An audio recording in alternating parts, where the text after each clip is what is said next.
오늘 본문에 있는 말씀을 가지고 누가 자유인인가 라는 제목으로 하나님 말씀 전하겠습니다. 오늘 본문의 말씀 21절과 22절 말씀 보면 이렇게 되어 있어요. 함께 읽어볼까요? 시작. 내가 종으로 있을 때에 부르심을 받았느냐? 염려하지 말라. 주 안에서 부르심을 받은 자는 종이라도 주께 속한 자유인이요 또 그와 같이 자유인으로 있을 때에 부르심을 받은 자는 그리스도의 종이니라. 그 앞에 20절 말씀은 또 이렇게 되어 있습니다. 시작. 각 사람은 부르심을 받은 그 부르심 그대로 지내라. 야, 이 말씀 별로예요. 제가 전도사 때 특히 그런 생각 많이 했어요. 실망이 좀 있었어요. 바울 이 정도밖에 안 돼? 이러면서 이 말씀이 뭔 말이에요? 노예로 있느냐? 그래도 너 주님 만났지 않느냐? 그러면 그대로 염려하지 말고 불평하지 말고 있는 부르심 그대로 지내라. 이러고 있는 거예요. 노예라는 게 어떤 인생입니까? 이 시대의 노예는 인간이지만 인간이 아니에요. 기본권이 없습니다. 당시의 노예는 대개 전쟁에서 패한 포로로 잡혀온 사람들이 노예로 이제 사고 팔리는 겁니다. 뭐 주인을 원망할 수도 없어요. 때리면 맞아야 되고 시키는 일만 죽도록 해야 됩니다. 가족과 함께 지내는 것도 불가능하고 떨어져 지내야 되고 평생 그렇게 일만 하다가 죽는 겁니다. 이게 노예인데 노예로 사는 사람에게 염려하지 말아라, 마음 쓰지 말아라, 그냥 그렇게 살아라, 뭐 이렇게 지금 이야기하고 있는 것 같아요. 노예로 산다는 것은 실제 삶의 문제 아닙니까? 그런데 이 말의 뉘앙스는 마치 그냥 삶은 원래 그렇게 인생 그렇게 사는 거고 너 마음에 예수님 모시고 위로를 얻고 위안을 얻지 않느냐, 그럼 된 거 아니야? 아니 그냥 그렇게 사는 거야 하고 이렇게 말하는 것 같아요. 사실 이렇게 말하고 있는 사도 바울은 과연 그 인물이 노예의 고통과 아픔을 알기나 할까 의구심이 들었거든요. 그 사도 바울은 로마의 시민권을 갖고 있는 사람이에요. 그리고 유대인으로서 그 출신 환경과 배경, 자라온 성장 과정이 엘리트 코스를 밟았어요. 그래서 한 번도 노예가 된 적이 없을 뿐더러 아마도 자신이 어린 시절에 집에 노예들을 거느리고 살았던 집이었을 겁니다. 그래서 바울이 이거 노예가 얼마나 힘든지도 모르고 이러고 지금 말하고 있는 건가. 그래서 제가 그런 생각이 전도사 때 읽을 때 그런 생각이 들었거든요. 지가 한번 노예 생활을 살아봐야 이런 얘기 안 하지 하면서 그런 마음이 들었었던 적이 있습니다. 오늘 우리는 어떨까요? 우리도 자유 대한민국에서 살고 있는데 다 자유롭게들 살고 계세요? 뭐 다 자유롭게 살고 있다라고 생각하지만 사실 속내를 들여다보고 우리의 삶을 돌아보면 다들 그렇게 자유롭지 못하게 살고 있는 것을 알 수 있어요. 예를 들면 호기심이 가장 왕성한 나이대에 살고 있는 우리 청소년들이요. 다 공부에 속박되어서 갇혀진 인생 살아가고 있잖아요. 교육부 통계에 의하면 전국 초, 중, 고 학생들 자살 건수가 매년 증가해요. 2020년에 148명, 2021년에 197명, 2022년에 194명, 2023년에 214명, 2024년에 221명으로 해마다 증가하고 있는 겁니다.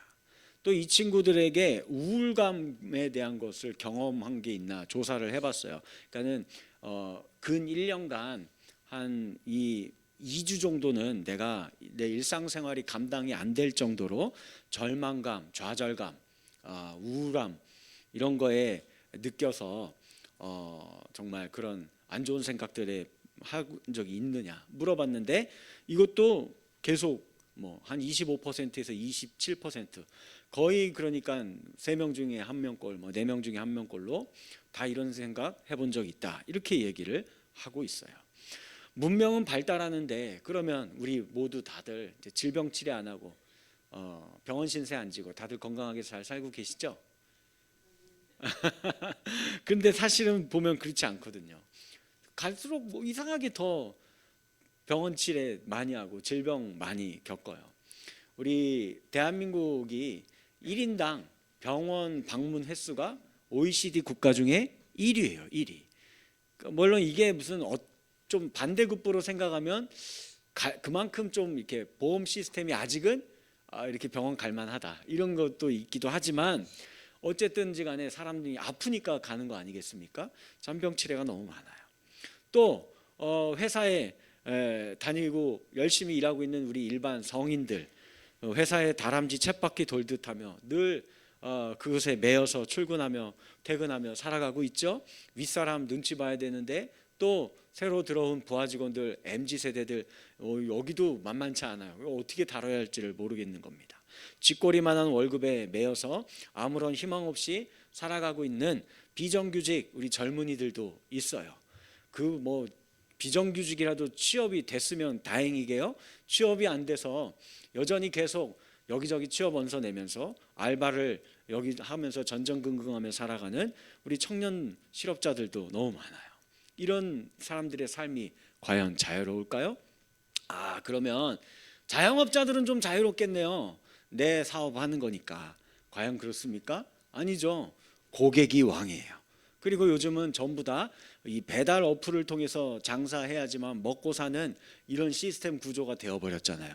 거기에 뜯기는 돈이 얼마나 많은지 모릅니다. 팔아도 별로 남는 게 없어요. 그리고 그 자영업 하시는 분들이 혼자 독립적인 가게, 내가 아이템 개발해서 막 이렇게 하는 분들 계십니까? 없어요. 별로. 그런 용기 있는 분들 별로 없습니다. 대부분이 다 뭐예요? 프랜차이즈점 하는 거예요. 이거 하느라고 거기에다가 로열티 내고 인테리어 비용 내고 재료값 2배, 3배로 비싼 거 사다가 하고 이렇게 해서 장사가 잘 될수록 몸만 고단하고 내 통장에 들어오는 돈은 별로 남는 게 없다라고 이야기합니다. 내 집 마련이 꿈이잖아요. 내 집 하나 생기면 진짜 자유롭게 편하게 먹고 자고 눕고 하면서 살 수 있겠다 해서 영끌해서 내 집 장만 하잖아요. 그러면 이제 그때부터는 어떻게 되는 거예요? 은행의 노예로 사는 거죠. 정부가 금리를 조금만 인상한다라는 액션만 취해도 가계 경제가 막 휘청휘청합니다.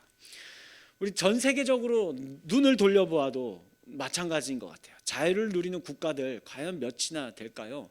요즘 돌아가는 국제 정세 보면은 한두 나라의 군사력과 경제력에 다들 눈치 보면서 비위 맞추면서 살아가고 있는 세계의 나라들인 것 같습니다. 또 여전히 정치 종교적으로 자유가 보장되지 못한 채 살아가는 우리의 이웃국가 북한 형제 나라가 있죠. 독재 정권의 치하에 아래에서 신앙의 양심 지키려다가 감옥에 갇히고 매질을 당하는 사람들도 있어요. 그러니까 이와 같은 삶을 살아가는 모든 우리 인생들에게 종이라도 매여 있다고 해도 자유가 없다고 해도 예수님이 내 안에 계시잖아. 위로받으면서 그냥 살아. 원래 인생 그런 거야. 이렇게 얘기해 줄 수 있겠냐고요. 이거 너무 무책임한 말처럼 들리는 거 아니겠느냐라는 생각이 듭니다. 그런 바울에게 자신이 한 요 말을 증명할 때가 다가오고 있었습니다. 뭘까요? 바울 자신도 잡혀서 죄수의 신분으로 갇혀있는 몸이 되어버린 거예요. 그게 언제냐면 바울이 이제 3번에 걸쳐서 유럽 전역을 다니면서 전도한 적이 있어요. 그러고 나서 그게 한 10년 정도 사역을 했습니다. 3번의 전도 여행을 마친 후에 AD 57년경에 자신의 그 고향 예루살렘의 교회에 안타까운 소식을 들어요. 너무 힘들다라는 거예요. 너무 힘들고 핍박 강하잖아요. 유대인들이 막 예루살렘에 있는 그리스도인들 가만 놔두지 않거든요. 너무 힘들다라는 이야기를 듣고 이제 자기가 이제 개척했던 이런 이제 교회들을 향해 소식을 나눠주면서 기도를 요청하고 그리고 십시일반에서 구제헌금을 모았어요. 그리고 그걸 들고 어디로 가는 거예요? 예루살렘 교회 가는 거예요. 근데 다들 말리죠. 누구나 다 아는 거예요. 당신 거기 가면 죽습니다. 그 유대인들이 눈에 불을 켜고 당신만 잡으려고 지금 그러고 있는데 호랑이 이 굴 속에 굴이 아니라 아가리 속에 들어가려고 하십니까? 그거 안 돼요. 했는데도 바울은 알면서도 간다고 이야기를 해요. 그래서 결국은 붙잡혀요. 그래서 그는 사람들에게 많은 매질을 당하고 고문을 당하며 공회에서 신문을 당했습니다. 이후 그는 가이사랴의 감옥에 2년 동안이나 수감이 돼요. 죽음을 당하지는 않았는데 가이사랴의 감옥에서 2년을 살아 죄수의 신분으로 살아야만 했습니다. 그러고 이제는 2년 후에 이거 아무리 봐도 죄가 없고 게다가 알고 봤더니 로마의 시민권을 갖고 있는 거예요. 그러면 유대인들이 함부로 사법권 결정할 권한이 없습니다. 감히 로마의 시민권을 갖고 있는 사람을 자기들이 뭐 죄인이다 아니다 뭐 이렇게 판결을 해요? 이게 안 되는 거예요. 그래서 로마로 압송을 이제 재판받기 위해 보내지게 되고 그곳에서 또 2년을 감금되어서 보내게 되었던 것을 볼 수 있어요. 자, 이 로마에 와서도 2년 처음에 2년의 이 감옥 생활은 물론 뭐 쉽지 않았지만 그래도 할 만했어요. 왜냐하면 가택연금이었기 때문에 그렇습니다. 그래서 이때 오히려 사도 바울이 자신의 사역을 돌아보면서 교회들에게 많은 서신서들을 씁니다. 에베소서, 골로새서, 빌립보서, 빌레몬서 이런 서신들을 쓰게 되었어요. 이후에 이제는 2년간 조사를 해봐도 죄가 없는 거예요. 그래서 풀려나게 되고 바울이 자신이 개척했던 교회들을 돌아다니면서 다시 복음을 전하고 교회들을 점검하기 시작했습니다. 그러다가 다시 또 잡혀요. 또 잡혀서 이번엔 두 번째 로마의 감옥에 투옥되었는데 이때는 다릅니다. 이때는 진짜 감옥에 차디찬 그 지하 감옥에 수감되어서 2년 동안이나 이곳에서 괴롭힘을 당하고 또 신문을 당하게 돼요. 그러다가 우리가 잘 알고 있는 네로 황제에 의해서 목이 잘려서 순교를 당하게 된 것을 볼 수 있습니다. 그러니 바울의 마지막 생애 8년 중에 6년은 자유를 빼앗긴 어떤 의미로는 노예보다도 더 힘든 죄수의 생활을 감옥에서 보냈다라는 거예요. 특히 마지막 2년은 정말 혹독한 감옥살이를 하면서 많은 고생을 했었습니다. 바울이 이렇게 자유를 빼앗긴 죄수의 신분으로 감옥살이를 하고 있을 때 그러나 그가 자신의 사역을 돌아보고 자신의 삶을 돌아보면서 깨달음을 더 많이 얻게 돼요. 그래서 오늘 말씀 이런 이야기들을 할 수 있게 된 겁니다. 무엇을 바울이 이야기하고자 했던 걸까요? 우리 두 가지 내용으로 같이 한번 생각해 보는 시간 갖도록 하겠습니다. 먼저 첫 번째예요. 같이 한번 읽습니다. 시작. 네, 다들 자유로운 삶을 살기 위해서 열심히 부단히 노력하고 애쓰고 살아가잖아요. 그런데 자유롭게 못 삽니다. 잘 생각해 보면 자유 없어요. 바울이 감옥에서 만난 사람들이 있습니다. 벨릭스 총독이 있고 그다음에 아그리빠 왕이 있고 벨릭스 총독의 후임으로 왔던 베스도 총독도 있고 뭐 이런 사람들이 있어요. 그 중에서 제일 오래 만난 벨릭스 총독 2년 동안이나 있었습니다. 그가 바울을 불러서 신문을 해요. 근데 처음에서 신문을 한 첫 신문에서부터 이거 뭐 죄가 없는데 그걸 알았어요. 근데도 계속 막 불러내요. 계속 신문을 합니다. 왜 그랬을까요? 그의 무죄를 그가 증명해주고 싶었던 걸까요? 아니에요. 그런 거 전혀 관심 없어요. 이게 죄인인지 아닌지 이딴 거 관심 없습니다. 딱 두 가지 관심밖에 없었습니다. 뭘까요? 첫 번째, 사도행전 24장 26절 시작. 동시에 또 바울에게서 돈을 받을까 바라는 고로 더 자주 불러서 같이 이야기하더라. 죄 없는 걸 이미 알았는데도 계속 가둬놓고 심심하면 불러요. 불러서 신문한다고 해서 막 이런 얘기하고 저런 얘기하고 왜 하는 거예요? 빨리 내놔라. 그러면 빨리 풀어줄게. 너도 귀찮잖아. 빨리 내놔. 이러고 있는 거예요. 돈이 목적이에요. 또 하나 두 번째 목적이 뭘까요? 사도행전 24장 27절 시작. 벨릭스가 유대인의 마음을 얻고자 하여 바울을 구류하여 두니라. 이 유대인들이 눈에 불을 켜고 바울을 죽이려고 하기 때문에 거기를 다스리는 총독이잖아요. 그 민심이 무서워서 쉽게 못 놔주고 있었던 거예요.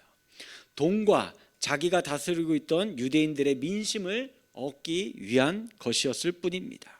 보세요. 높은 자리에서 바울을 신문하고 있었지만 과연 그가 자유로웠습니까?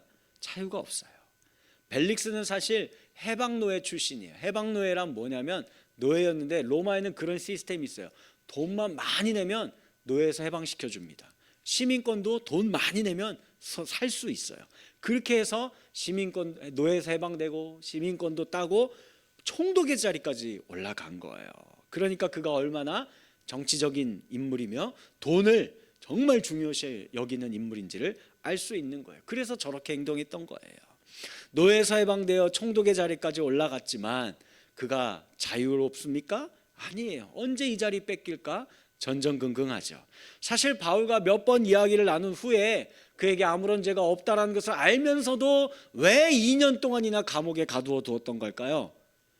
유대인들의 소동을 일으킬까 봐 그게 무서워서 그런 거예요. 총독인데도 자기 주관대로 결정을 못해요. 그러고 살아 이러지도 못하고 저러지도 못하는 겁니다. 이게 자리만 높은 데 앉았지 어디가 자유롭습니까? 이렇게 살아가고 있어요. 제가 사실 지난 한 주는 정말 영적으로 너무 힘들었습니다. 제가 꽤 그래도 좋아했었던 우리 영적인 지도자들 2명의 안타까운 소식을 들었기 때문인데, 그 중에 하나가 강남에 있는 모 교회의 원로 목사님이 후임자와의 갈등 이후로, 아들 목사님도 그 교회에 남아 있었나 봐요. 아들 목사와 함께 그러면 나하고 아들이 나가겠다 하면서 대신에 교회를 개척하게 40억 달러라고 요청을 해서 떠들썩해요. 그분 많은 책도 썼고 제 서재에도 그분 책이 몇 권이나 있어요. 제가 읽고 감명도 받았었고 그분 설교 정말 잘하십니다. 설교를 듣고 제가 많이 영향을 받았던 우리 기독교계의 훌륭한 설교자요 지도자였었던 분입니다. 그런데 왜 그런 무리한 요구를 하게 된 걸까요? 매여 있었던 것 같아요. 먼저는 자녀에게 매여 있었기 때문인 것 같습니다. 그분이 개척해서 설립해서 부흥시킨 교회, 강남에 있는 교회예요. 그래서 자산 가치가 무려 1200억이 넘는다라고 합니다. 그 교회가. 그러니까 이제 아들과 나가서 강남에 예배당 하나 얻어가지고 이제 개척을 하려면 못해도 한 100평 정도는 그래도 있어야 되잖아요. 그 100평 정도의 공간에 예배당 얻으려면 강남에 40억 정도가 든 그게 시세예요. 예. 그러니 그거 내가 달라는 게 그게 그렇게 큰 무리한 요구냐. 내가 이 교회를 지금 현재 인정도 가치가 되는 교회로 해놨는데, 이런 이야기인 거예요. 또 하나는 생각해 보니까 그분이 그 강남의 중상층 이상의 삶에 평생 거기에 속해서 매여 살았던 거예요.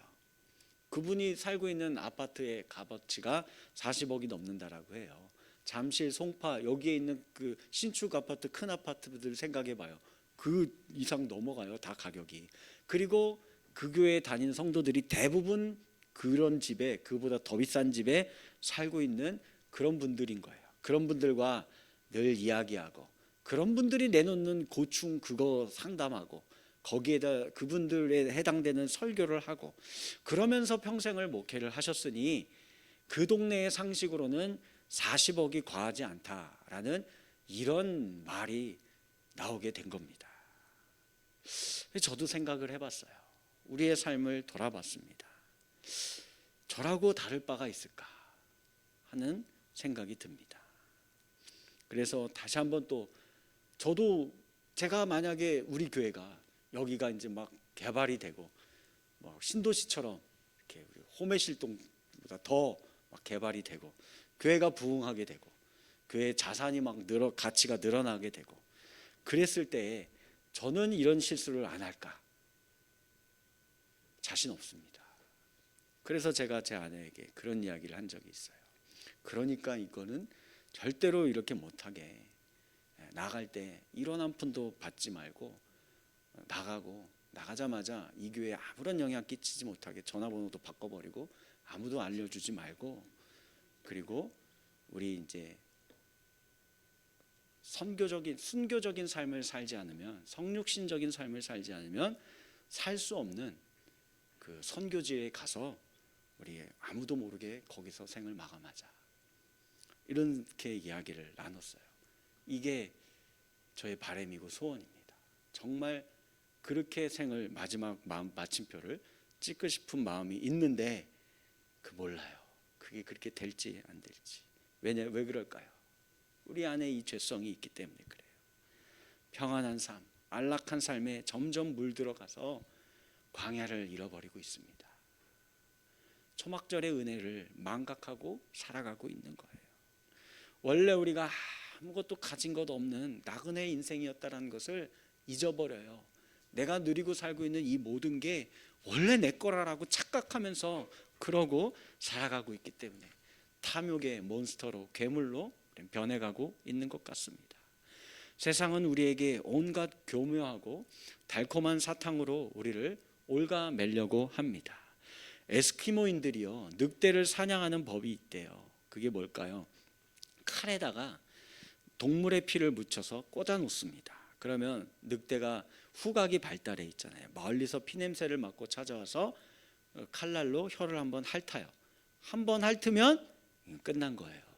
자신의 혀에서 상처가 나서 또 따뜻한 새로운 피가 묻잖아요. 그럼 더 신나서 막 계속 핥는 겁니다. 핥고 또 핥다가 결국은 죽게 되는 거예요. 오늘 풍요의 시대를 살아가는 현대인들을 올가매는 가장 효과적인 마귀의 전략이 아닐까라고 생각이 듭니다. 오늘날 지식의 홍수의 시대를 살아가고 있죠. 그 많은 지식이 우리를 자유롭게 해줄 것 같습니까? 돌아보세요. 실천적인 무신론자들 얼마나 많아요. 입술로는 뭐든 다 할 것 같지만 하나도 실천 안 하잖아요. 100가지를 알아도 그 100가지 중에 단 한 가지 진리를 실천하는 참 지식인 한 명을 만나보기가 정말 어려운 세상이에요. 뭐 그건 저와 여러분들도 마찬가지 아닙니까? 그리고 그 지식은 도리어 언제 그게 막 빛을 발할까요? 남들 판단하고 정죄할 때, 아는 척할 때, 교만과 자기 지식 뽐낼 때, 남들을 억압할 때, 그때에는 막 지식 넘쳐나고 자랑하죠. 이 세상에 박사들은 넘쳐나지만 본을 받을 만한 참 스승 한 명 만나기가 어려운 세상이에요. 사랑이 우리를 자유롭게 해줄까요? 사랑이야말로 인간을 가장 인간답게 만들고 상대와 나를 자유롭게 만들어줄 것 같아요. 그러나 오늘날 사랑이 그와 같은 사랑입니까? 얼마나 서로를 소유하려고 듭니까? 연애도 결혼도요, 요즘 젊은이들 어느 대학 나왔고 조건이 어떻고 무슨 직업 갖고 있고 갖고 있는 돈이 얼마나 되고 부모 백그라운드 배경이 어떻게 되고 이런 거에 따라서 결정되는 시대입니다. 돈으로 사랑과 쾌락을 사고 파는 그런 세상이 되어버렸어요. 시인과 촌장이 예전에 썼던 그 노래가 생각납니다. 가시나무, 우리가 잘 아마 알고 계실 것 같아요. 내 속엔 내가 너무도 많아 당신의 쉴 곳 없네. 내 속엔 헛된 바램들로 당신의 편할 곳 없네.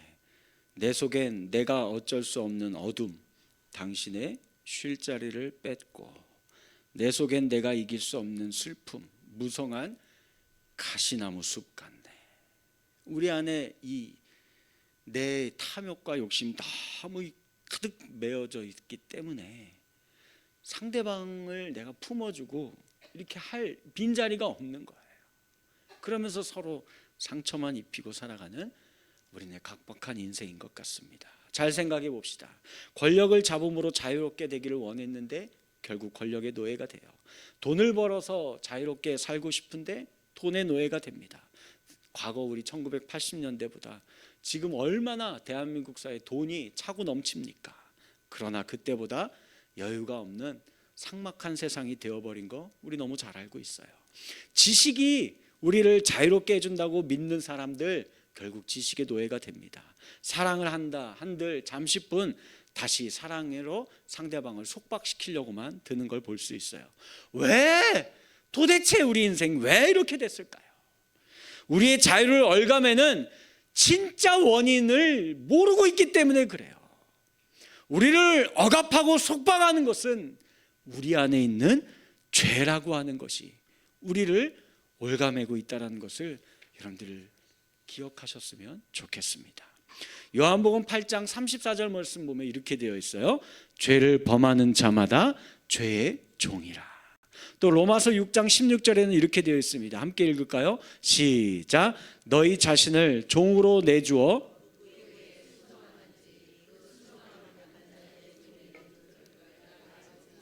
혹은 죄의 종으로 사망에 이르고 혹은 순종의 종으로 의에 이르느니라. 권력을 부추기는 것은 인간의 마음에 있는 죄가 부추기는 거예요. 인간의 탐욕의 도구로 전락해버린 이 돈은 세상을 더 잔인하게 만들 뿐입니다. 죄를 없애지 않은 이놈의 지식은 사람을 교만하게 만들고 허무하게 만들 뿐이에요. 죄를 없애지 않은 사랑은 다른 사람을 억압하는 가스라이팅하는 교묘한 도구로 전락해 버릴 뿐이라는 것입니다. 우리가 이걸 알아야 돼요. 그러면 이런 우리의 인생이라고 한다면 그럼 우리 어떻게 해야 하는 걸까요? 둘째, 우리 같이 한번 볼까요? 시작. 예수 그리스도와의 깊은 사귐이 사람을 가장 자유롭게 해줍니다. 예수님을 만나셔야만 해요. 다시 바울의 경우를 생각해 봅시다. 바울은요, 감옥 속에서 예수님과의 깊은 사귐을 가질 이제 기회가 더 오히려 많았던 것 같아요. 오히려 그래서 그때 자신의 삶을 돌아보고 자신의 사역을 반추해 보았던 것 같습니다. 그리고 그가 이렇게 이야기하기도 해요. 빌립보서 1장 21절 시작. 이는 내게 사는 것이 그리스도니 죽는 것도 유익함이라. 자, 이게 도대체 무슨 말일까요? 내가 살아있는 동안은 오직 이 예수 그리스도의 복음을 위해서 살아가니 이게 너무 신나고 즐겁다라는 거예요. 그래서 오직 십자가만을 바라보면서 그로 인해 감옥에 갇히게 되어서 내가 이렇게 얼매이게 되어도 이것도 괜찮다라고 이야기를 해요. 그리고 속히 그날이 오기를 고대하고 소망하며 오늘을 살아가고 있는 거예요. 그날은 뭐예요? 예수님 다시 만날 날이죠. 내가 자연사에서 죽든 아니면 이곳에서 순교해서 죽든지 그리스도를 다시 만나는 게 이게 두려운 게 죽음이 두렵지가 않아요. 그리고 죽음이 내게 유익할 뿐이다 라고 이야기하니 여러분들 생각해 봐요. 이런 사람이 뭐에 얼매이겠습니까? 그를 올감할 게 아무것도 없죠. 그는 오직 오늘 살아도 충성이고 내일 죽어도 그것도 아멘이고 할렐루야인 거예요. 그러니 얼마나 자유한 인생을 그가 살고 있는 겁니까? 그래서 그가 두 번째로 로마의 감옥에 갇혔을 때 그 차디찬 감옥에서 마지막으로 쓴 서신서, 그의 아들 같은 그의 제자 디모데에게 쓴 디모데 후서에 보면 이런 유명한 고백이 나오게 됩니다. 이게 거짓이 아닐 수밖에 없고 진짜 이런 고백이 나올 수밖에 없었던 거예요. 같이 한번 읽어볼까요? 시작. 아들 디모데야, 너는 모든 일에 신중하여 고난을 받으며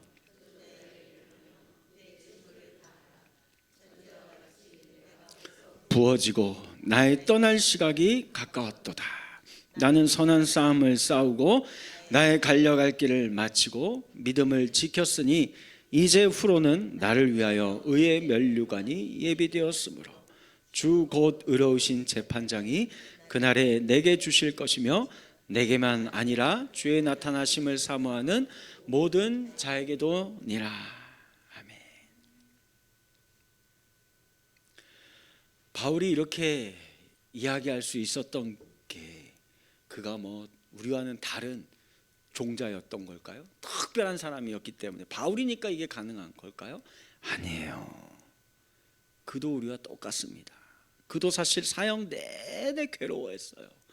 뭐에 대해서요? 지금 우리가 지금 살펴봤던 우리 안에 있는 이 죄성으로 인해서 이 내 안의 탐욕이 내가 더 높은 자리에 올라가서 남들에게 이래라 저래라 하고 싶은 욕망이 내가 내 지식 뽐내면서 이 헛소리하고 이상한 이야기하는 자들에게 지적질하고 다 판단하고 내가 정죄하고 싶은 그 마음이 그리고 그 무엇보다도 내가 가식과 위선 가운데에서 나 자신의 삶을 더 편안한 삶으로 만들고 싶은 그 유혹이 얼마나 많았는지 몰라요. 그걸 알기 때문에 그는 고백해요. 내가 보니 나야말로 진짜 죄인 중에 괴수다. 내 안에 이 교만이 얼마나 내 머리 꼭대기까지 올라가 있는지 내가 이거 너희들이 알면 깜짝 놀란다.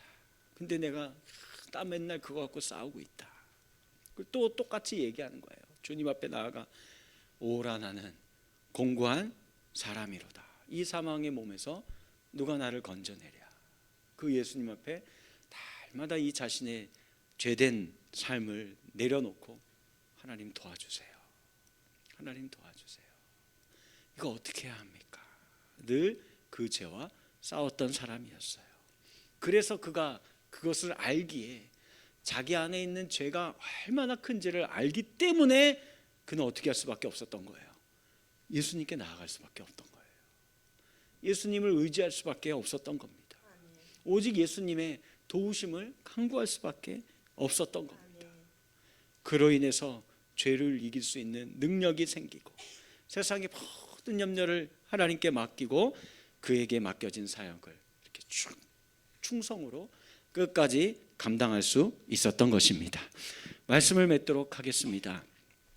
스티브 롱구라는 선교사님이 계세요. 예수를 얻고 가는 아프리카 당나귀. 자기가 그 아프리카 당나귀라는 거 이런 책도 쓰셨는데 이분은 짐바브웨 출신, 아프리카 짐바브웨 출신이고 아버지는 몇 번의 재혼 끝에 또 재혼해서 나이 50살에 14살의 엄마를 들여와서 그 사이에서 태어난 아들이에요. 어려서부터 맞고 자라요. 학대가 엄청 심합니다. 이모네 집 닭장에서 지내는 날들이 더 많았고 집이 아니고 닭장이에요. 그리고 결국은 못 버티고 어머니가 먼저 도망가고 그리고 이제 이 저분도 10대 때에 집을 뛰쳐나가서 친구들과 깽단을 조직합니다. 검은 그림자라는 깽단을 만들고 그래서 이제 사람들 물건 뺏고 폭행하고 심지어는 은행, 경찰서, 관공서 여기도 막 들어가서 막 뺏어오고 폭탄 만들어서 폭파시키고 폭동을 일으키고 이런 일을 일삼았었어요. 이렇게 태어나게 한 이 세상을 저주하며 자신의 힘으로 이제는 누구도 나를 함부로 대할 수 없게, 나를 때릴 수 없게, 무시할 수 없는 인생이 되려고 자기 옆에 뭘 둔 거예요?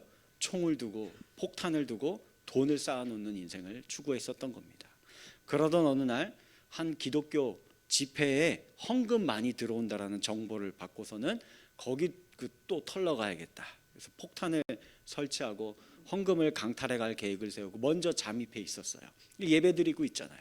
선교사님이 막 설교를 하는데 그 설교를 듣고 그 자리에서 그가 예수님을 만나게 된 겁니다. 특히 그가 시편 27편 10절의 말씀을 듣고 그 자리에 무릎을 꿇고 통곡을 해요. 내 부모는 나를 버렸으나 여호와는 나를 영접하시리이다. 폭탄 터지기 5분을 남겨놓고 그가 그거를 해체한 뒤에 선교사님 발 앞에 나와서 펑펑 울면서 이거 진짜냐고, 이런 아버지가 정말 계시냐고, 내가 그동안은 이런 인생 이제 내 스스로 다시는 무시당하지 않는 삶을 살려고 내 총 옆에 두고 폭탄 옆에 쌓아두면서 살아왔는데 그러면서 사람들 해코지하고 살았던 내 인생인데 이런 나를 정말로 그 하나님이라는 아버지는 받아줄 수 있냐고, 나를 용서할 수 있고 나를 정말 품어줄 수 있는 분이냐고 그 선교사님 앞에 회개하고 나아갔어요. 그리고 이제는 그 예수님을 만난 후 첫날 밤에 그가 한동안 한 번도 느껴보지 못한 외롭지 않은 밤을 지낼 수 있었다라고 합니다. 늘 잘 때 옆에 총을 두고 잤는데 총 치우고, 그리고 그 이후에 깽단을 해산하고 레이첼이라는 좋은 신앙의 여자를 만나서 결혼해서 아내로 삼고 그동안에 가족들에게 받았던 상처도 치유받아서 자기가 잘못 저질렀던 거 죄값도 치르고, 그리고선 이제는 중남부 아프리카를 누비면서 이 복음을 전하는 선교사가 된 거예요. 그가 썼던 책에 보면 이렇게 고백하고 있어요. 나는 좋은 교육도 받지 못했고 깊은 신학 지식도 없으며 화려한 말솜씨도 갖지 못했지만 그대로 떡하니 내세울 만한 것이 하나 있다. 그것은 내가 전도하려고 하는 사람들의 모질고 쓸쓸한 삶을 내 자신이 직접 겪어왔다는 것이었다. 그들처럼 버려졌었고 아파했고 외로워했으며 잘못된 방법으로 자유로운 삶을 살고 싶어 했다. 그러나 나는 이제 자유케 하시는 예수를 만났고 내 삶을 변하게 만들어 주셨다. 나는 예수님이 내게 베풀어 주신 일이 그 사람들에게도 일어날 수 있다고 확신한다 라고 고백하며 계속 이렇게 선교 사역을 오지를 다니면서 복음을 전합니다. 사랑하는 우리 수원구색 평강교회 성도 여러분들, 저와 여러분들도 이 예수를 만나심으로 참 자유한 인생 살아가실 수 있는 저와 여러분들 되어지기를 주님의 이름으로 간절히 축원합니다.